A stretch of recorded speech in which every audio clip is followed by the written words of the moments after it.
Oke, langsung saja kita memasuki materi kita, yaitu sistem gerak pada manusia. Sistem gerak pada manusia dibagi menjadi tiga, yaitu tulang, sendi, dan otot. Pengertian sistem gerak. Sistem gerak atau sistem muskuloskeleta adalah sistem pada tubuh yang memberikan manusia kemampuan untuk bergerak menggunakan tulang dan ototnya. Sistem gerak pada manusia mencakup sistem rangka dan sistem otot manusia. Jadi apa sih itu sistem gerak? Sistem gerak pada tubuh manusia disebut juga sebagai sistem muskuloskeleta yang terdiri dari otot, sendi, rangka, dan organ lainnya seperti tulang rawan dan ligamen. Organ-organ yang menjadi pendukung gerak tubuh manusia akan bekerja sesuai fungsinya. Jadi di sini kita memasuki sistem gerak pada tulang. Tulang mempunyai fungsi utama sebagai alat gerak pasif. Artinya tulang hanya dapat bekerja atau bergerak apabila ada bantuan dari otot. Tulang atau rangka pada manusia tergolong ke dalam alat gerak pasif, dikarenakan tulang hanya akan dapat bergerak jika ada aktivitas yang terjadi pada otot. Jadi, tulang pada manusia dibagi menjadi dua, yaitu tulang rawan dan tulang keras. Di sini gua akan menjelaskan apa sih tulang rawan.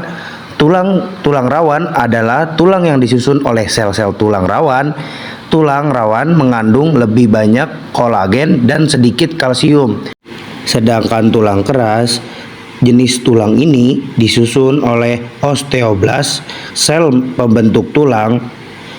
Tulang keras mengandung lebih banyak kalsium dan sedikit kolagen.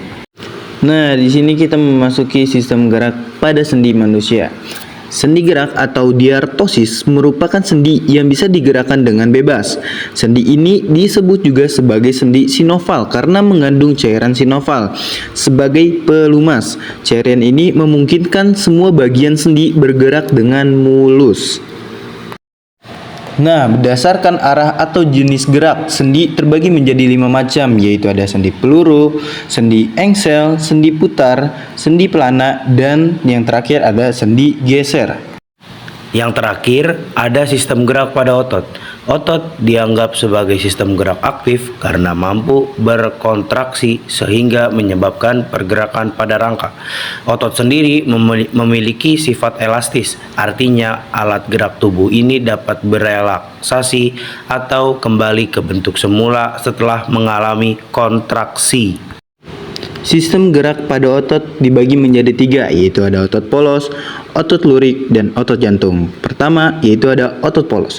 Otot ini bekerja di luar kesadaran manusia atau tidak diperintah oleh otak. Otot berinti satu ini terdapat dalam saluran pencernaan, pembuluh darah, hingga dinding rahim. Yang kedua, ada otot lurik. Otot ini berinti banyak dan menutupi rangka sehingga sering disebut sebagai otot rangka. Otot lurik bekerja atas kesadaran atau diperintah oleh otak. Yang terakhir atau yang ketiga, otot jantung. Sesuai namanya, otot ini berada di organ jantung. Otot ini bekerja di luar kesadaran dan tidak menuruti perintah otot. Sekian dari kelompok kami. Maaf jika ada kesalahan atau materi yang kurang jelas. Selanjutnya akan diberi pantun oleh Mas Diki. Jalan-jalan ke bumi, jangan lupa membeli paku.